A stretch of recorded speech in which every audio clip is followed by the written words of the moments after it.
Coucou les filles, donc voici une vidéo où je vais vous présenter des articles de la marque Barbara Hoffmann. Donc c'est une marque allemande qui se trouve actuellement chez Di. Vous avez des pinceaux, c'est essentiellement des outils pour le maquillage. Vous n'avez pas, je pense, du maquillage en tout cas chez Di. Donc moi j'ai ici quelques pinceaux à vous montrer, donc j'en ai sélectionné 7. Ainsi que 8 pardon, ainsi qu'un savon nettoyant, une éponge et un recourbe-cils. Donc pour commencer, le pinceau fond de teint, j'en ai deux ici. Donc vous avez ces deux là. Un pinceau plat qui est le pinceau de base pour le fond de teint liquide.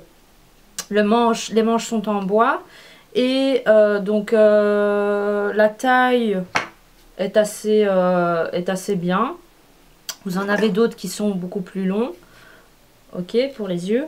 Donc ici pour les pinceaux fond de teint, vous en avez deux. Vous avez le pinceau rond et le pinceau plat. Donc moi les pinceaux plats, j'en raffole pas. Vraiment si le fond de teint est léger comme un Face and Body de chez MAC ou de chez Make Up For Ever, ceux qui sont très liquides, très fluides, ça me dérange pas de l'utiliser.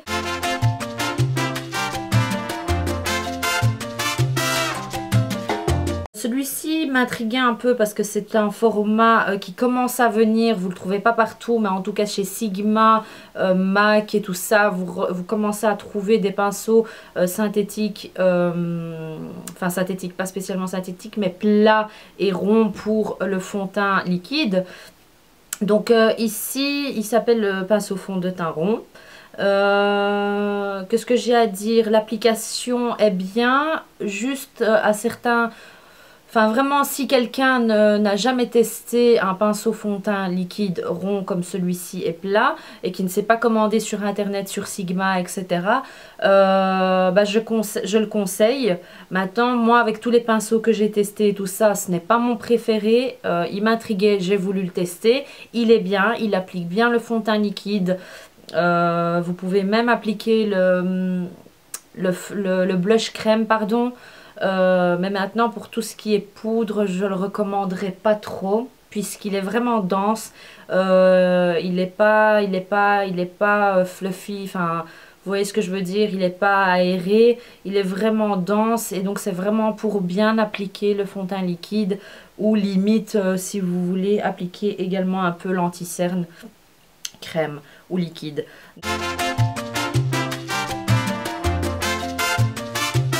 Le pinceau ombre à paupières grand.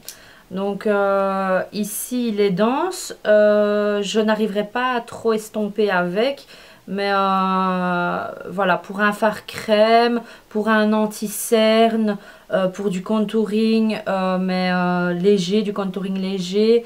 Ce que j'aime bien ici à ce pinceau, c'est qu'il est plat et qu'il part un peu comme le 239 de chez MAC, qui part en pointe. Donc même si vous voulez faire le ras de cils, c'est bien. Vous voulez faire le creux, c'est bien. Faut pas trop appuyer, vous tapotez juste ou vous le posez juste. Et donc ça permettra d'appliquer un fard, mais vraiment bien définir. Donc voilà, moi je l'utiliserai pour l'anti-cerne, pour un fard crème, pour une base à paupières crème, qu'est-ce que je peux encore utiliser pour ici corriger les imperfections quand je veux faire de plus grandes surfaces pour corriger.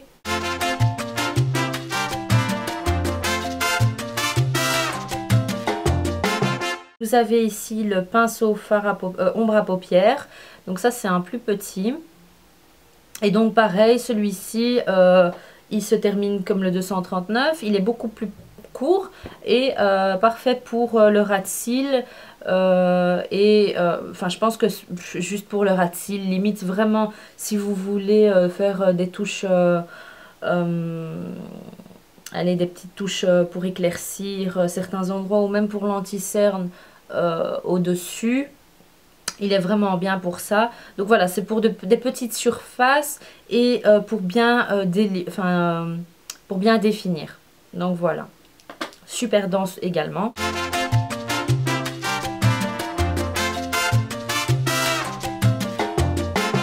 Le pinceau correcteur ombre à paupières, donc je pense qu'ils l'ont conçu pour estomper, mais moi je le trouve pas. Je trouve que le seul estompeur, c'est un que je vais vous montrer après et qui est petit. Voilà, moi je m'attendais à, quand je l'ai vu sur internet, à que ce soit un format 217, l'estompeur large, hein, assez large. Et donc ici, pinceau correcteur ombre à paupières, ben moi je le prendrais plus pour un pinceau crayon, un 219 je pense de chez MAC, qui est un pinceau crayon pour faire le creux de l'œil ici, ou le ras de cils, ou la touche lumière, limite même pour le rouge à lèvres si vous voulez. Mais voilà, il ressemble à un 219 de chez MAC, mais plus long. Je ne l'utiliserai pas pour estomper un fard à paupières.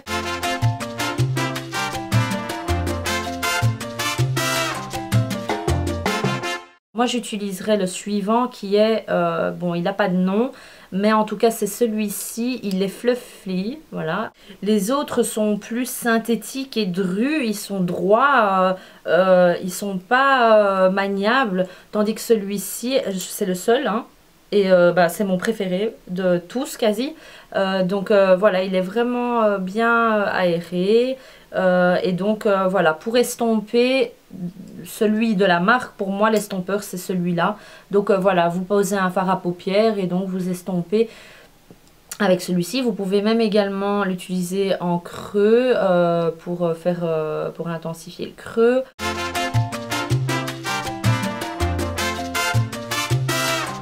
Vous avez le pinceau ombre à paupières oblique. Donc celui-ci, c'est celui qui m'intriguait le plus parce que je n'ai jamais vu un pinceau comme celui-ci. Et donc, en fait, moi je pensais que c'était un estompeur, mais c'est pas vraiment un estompeur. Vous pouvez l'utiliser comme estompeur, mais il est vraiment dru, pareil pour les autres, vraiment droit. Et donc, quand vous voulez estomper, pour moi un estompeur doit être aéré, il doit pas être, les poils doivent être vraiment très maniables. Il est maniable, mais pas assez, je trouve, pour estomper. Vous pouvez le faire, mais ça sera pas aussi beau qu'un pinceau estompeur normal. Donc voilà, celui-ci, pourquoi je l'utiliserai? Ben maintenant, je peux l'utiliser comme anti-cerne, je peux l'utiliser pour le creux de l'œil, mais pas comme estompeur. Donc voilà, sa forme oblique vous permettrait également peut-être de faire les petits détails en fait. C'est vraiment des pinceaux, j'ai l'impression qui ont plus été conçus pour détailler, mais pas pour estomper et pour donner un effet naturel.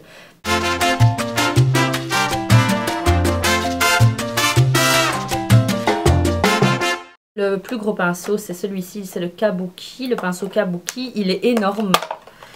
Il est vraiment énorme. Le seul truc, c'est qu'il perd ses poils.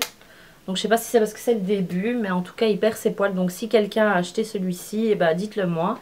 Il est vraiment gros, donc pour appliquer la poudre, il est génial. Mais il pique un peu, je sais pas, peut-être que c'est le début. Donc, voilà, il est énorme par rapport à la taille de ma main, voilà. Ok. Et donc, qu'est-ce que j'ai à dire d'autre? Vous pouvez même faire le contouring avec. Le blush, peut-être pas parce que ça va être trop gros. Le recourbe-cils, donc c'est un recourbe-cils bien. Maintenant, il recourbe super bien, mais limite, j'ai l'impression qu'il est trop... que je pourrais couper mes cils tellement qu'il recourbe bien. Donc faites attention, faites ça doucement. Et donc voilà, il est noir, il est classe, un recourbe-cils quoi. C'est une éponge Kojak, donc les éponges Kojak, je vous en ai parlé dans ma vidéo des produits Kiko. Donc c'est une éponge 100% fibre végétale, oui. Et donc vous la mouillez, elle gonfle et donc vous nettoyez le visage avec votre savon. Et donc vous la rincez bien, vous la faites pendre et donc elle sèche et elle rétrécit. Donc en fait c'est avec l'action de l'eau qu'elle se détend. Là elle est toute dure, vous entendez. C'est une éponge qui ne développe pas de bactéries en fait. Donc vous la rincez bien et vous la laissez sécher. C'est pas comme un gant de toilette que vous lavez, vous laissez sécher, bah, y a les bactéries et tout ça. Là, il n'y a rien qui rentre dedans, enfin en principe. Donc voilà, pour l'éponge Konjac, j'en ai testé une de chez Kiko et elle est pareille quoi. Donc le savon nettoyant pour pinceau, ça je crois que c'est mon coup de cœur avec le pinceau estompeur. L'odeur de ce savon est géniale. Donc vraiment, moi, les brush cleaners que vous pouvez trouver chez toutes les marques, hein, les sprays pour nettoyer votre pinceau. Voilà, c'est si vraiment aujourd'hui j'ai un pinceau sale et que j'en ai besoin absolument, je le lave avec mon brush cleaner directement et puis je l'utilise. Mais une fois par semaine d'office, j'aime bien laver en profondeur mes pinceaux. Et donc utiliser ce produit-là, c'est un réel bonheur. L'odeur me fait penser, c'est l'odeur du citron en fait. Au propre quoi, ça me fait penser au propre, au frais. Et franchement, allez en magasin, en tout cas en Belgique c'est au magasin dit, en France je sais pas dans quel magasin vous pouvez les trouver. Je pense que en Allemagne c'est chez DH je pense. Je vous mettrai les liens dans la barre d'infos, vous pouvez les trouver. Mais en tout cas ici ce nettoyant pinceau, je l'adore. Le seul truc que j'ai remarqué, c'est, je sais pas si c'est parce que j'ai lavé pendant 1 heure tous mes pinceaux, j'ai pris tous mes pinceaux et j'ai tout lavé avec ça. Le fond de l'évier était comme si on avait quel produit? Le cif. Vous voyez, quand vous frottez pas bien le cif, bah, il y a un film blanc qui reste sur votre table de travail ou sur votre évier. Et donc, moi je pense que dedans, ici, vous avez de l'hydratant. Et donc, c'est ça qui fait que même mes mains étaient toutes, on voyait toutes les lignes, toutes les rayures de mes mains, toutes les lignes. Et donc, je pense qu'il y a de l'hydratant dedans. Donc voilà, rincez surtout bien vos pinceaux alors, puisque je pense qu'il y a de l'hydratant. Rincez-les bien et vous verrez l'odeur, elle est géniale, ils sont super doux après. En plus le format comme ça, vous ne devez pas sortir le pinceau. Moi je mettais juste de l'eau sur mon pinceau et je nettoyais, je rinçais, je nettoyais, je rinçais. Donc voilà, ce ne sont pas des pinceaux que je conseillerais aux professionnels, mais en tout cas pour commencer, pour les filles ou femmes qui veulent commencer dans le maquillage, ce sont des pinceaux qui sont entre 4 et 10 euros, donc c'est pas la mer à boire. Pour commencer, c'est très bien, c'est de la bonne qualité pour le prix à payer. Donc voilà, j'espère que cette vidéo vous aura plu. Vous pouvez trouver tous les articles Barbara Hoffman dans les magasins dits, en tout cas pour la Belgique. Et voilà, donc je vous fais de gros bisous et je vous dis à bientôt pour une prochaine vidéo. Bisous, ciao ciao!